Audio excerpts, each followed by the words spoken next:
Made a little bit more progress on the plasma table build. Been extremely busy with jobs and stuff and trying to get that stuff done. And then when I built the water pan for this, I kind of changed things up and ended up having to move the linear rails, re-drill and tap all the holes. Originally, the linear rail and the gear rack was down here, all the way down. I just welded all the holes closed and painted it today. But once I built the water pan, naturally the water pan sitting on top. It's 14 gauge stainless. It is strong. There shouldn't be an issue with loading it from the front, but you know, I have forklifts and I don't load sheets by hand. I load it with the forklift.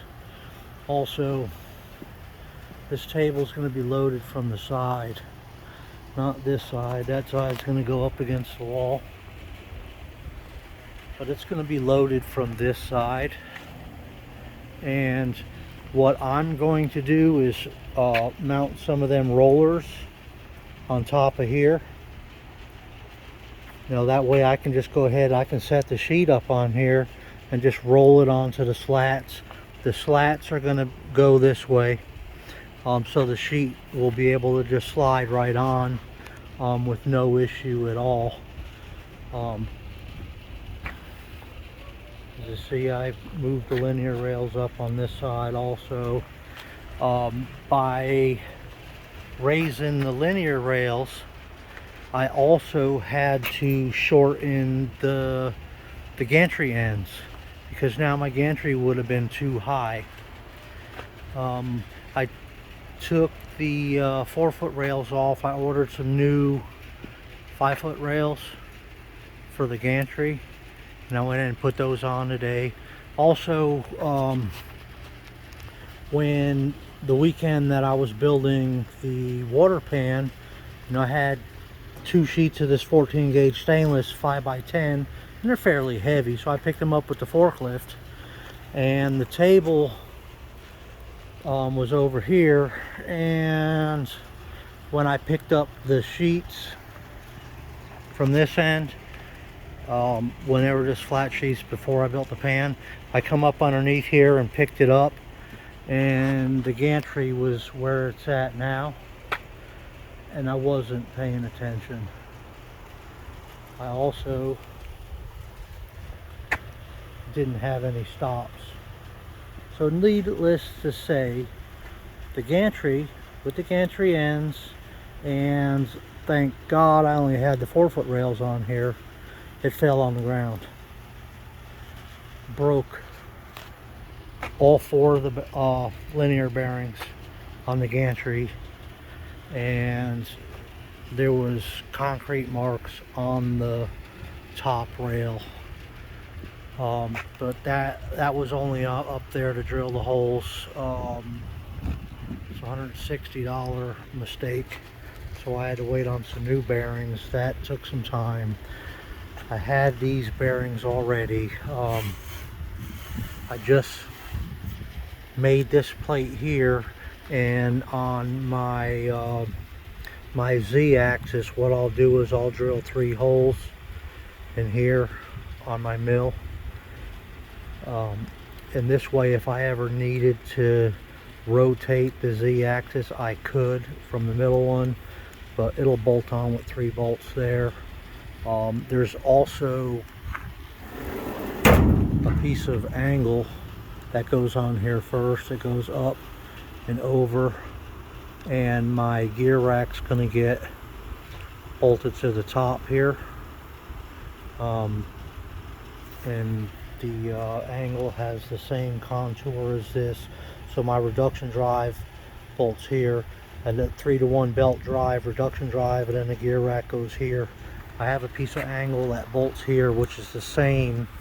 That'll bolt to this, and then the Z-axis will bolt to that. So on this table here, it should be 7 inches.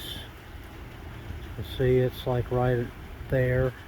My Z-axis sticks out 7 inches from there on my other table, and I'm going to switch everything over from there to this table, electronics wise.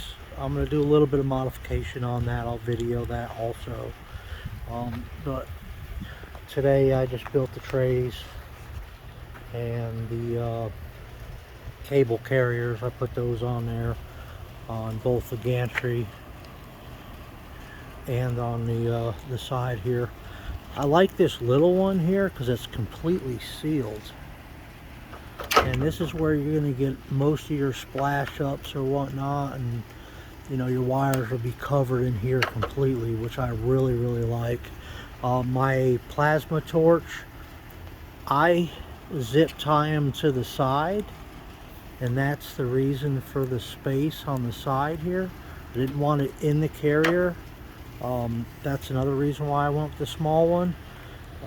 The side one, I can do either or. I can run the plasma lead on the side or put it inside. This one I think is like 4 inches wide. I still have to put the gear rack, but I'm going to take that off my old table instead of buying another piece. This sheet here is 5 by 10, and you can see that I added 6 inches there, and I added I think 4 inches there. So I'll be able to put a 5 by 10. I'll be able to put a 5 by 10 sheet on this table and have plenty of room. 3 by 3 square tube frame. I mentioned that in my other video.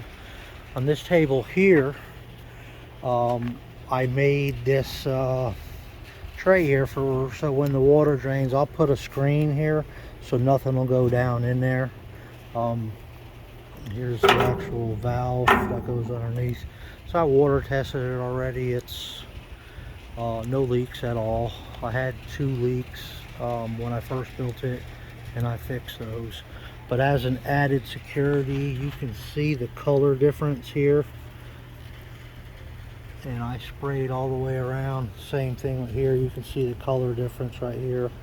That's that spray sealant, whatever the name of it is. I forget what it is. It just added security.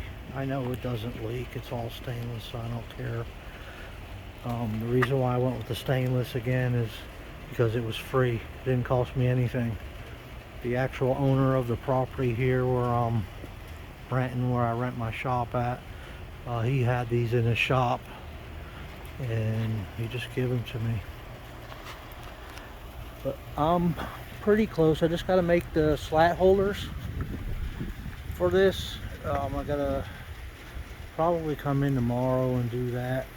It's Saturday night now. Come in late Sunday and do a little bit more work, and then I hope maybe next weekend I'm going to take all the electronics off my other table and put it on this one. But this table here, this is going to be the back side of it, front's on the other, and where that table's going to go, it's going to go inside of here.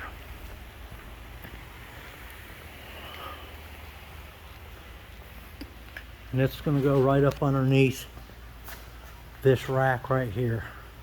This current table here is 5 foot wide by 4 foot deep.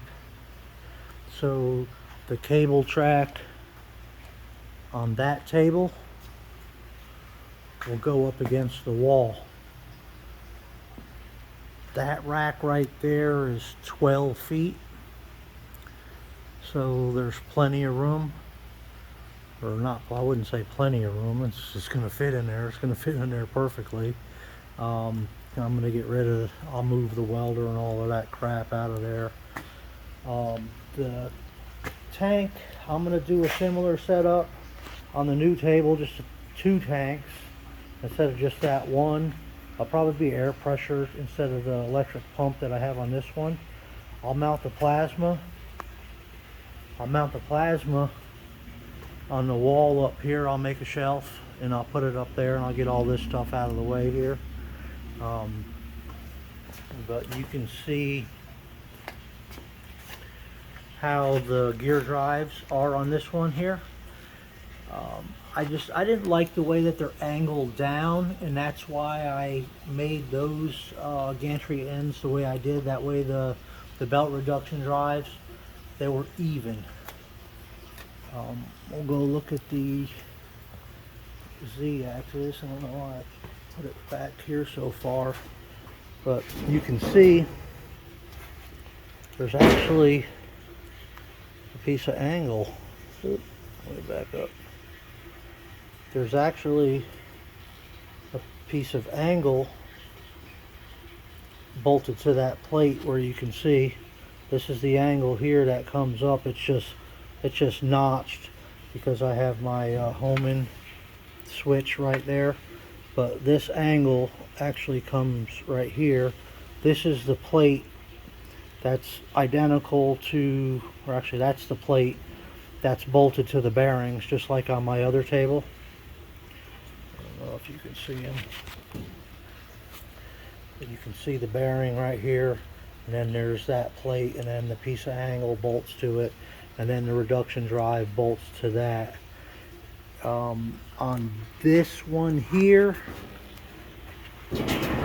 I have the gear rack behind the tube. On my new table, this is going to be flipped over, or actually the gear rack will be on top, because this is a 2x4 and my new gantry is a 4x4.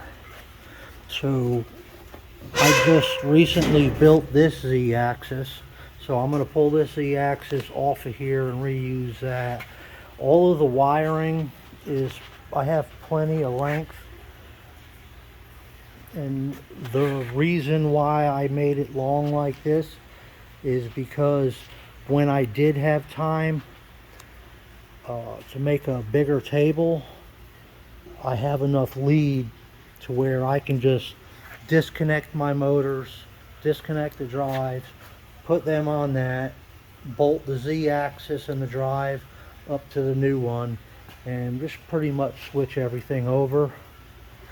I'm thinking of either mounting that underneath the table or mounting that on the wall and switching it up. That's CNC, the NP3700. That's going to go inside the box. I'm going with a small computer like they sell now, and getting rid of the old Command CNC, the big Dell computers. Those are the older 32-bit computers, and I want to run the newer system, so I got everything set up on this computer here. Everything's on here, it runs. I can disconnect this computer, plug everything into this, and run my table, and everything's good. I like the NP3700 because it uses my drives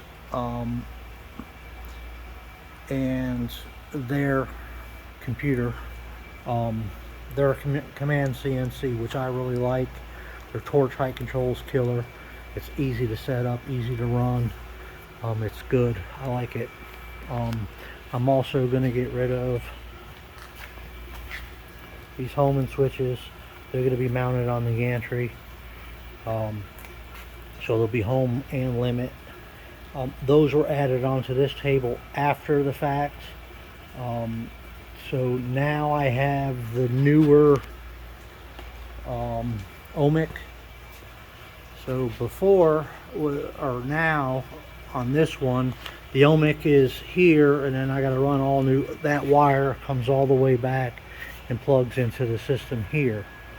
The newer ohmic, all your home, all your limits, like your limit switches, your Z-axis switch, your ohmic switch and everything, this home, your X home, your Z home, your Y-axis home. All of these plug into the new ohmic box, which I really like. So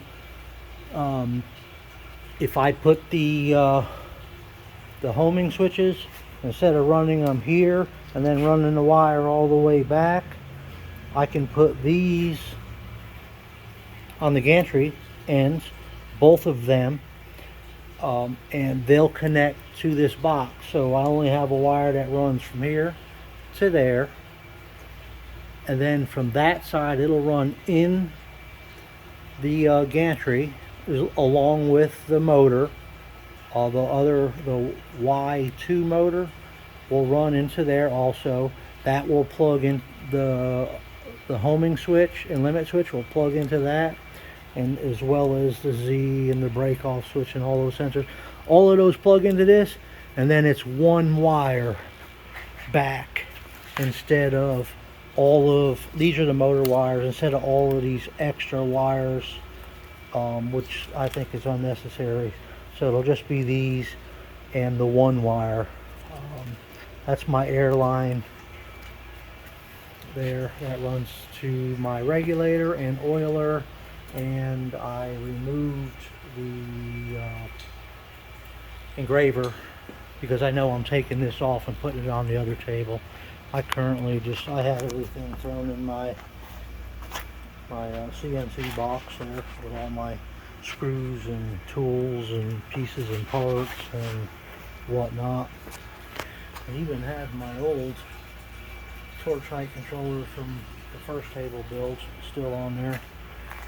But this gear rack is going on to the new table. This gear rack is going on to the new table. All of that's going on new table. Reduction drives, new table. Everything else is new, all new bearings. These bearings, I think they're off a little bit. So what had happened is going down this side it gets tighter. Then when it goes over there it got looser. So when the table runs there's a little bit of shake, and a little bit of shake magnifies to that torch. So I just went and ordered new bearings and drilled them on the mill. I drained the table. It's actually still draining. You can see the water moving here underneath the table. It's just gravity. There's a switch right here, or a valve I mean.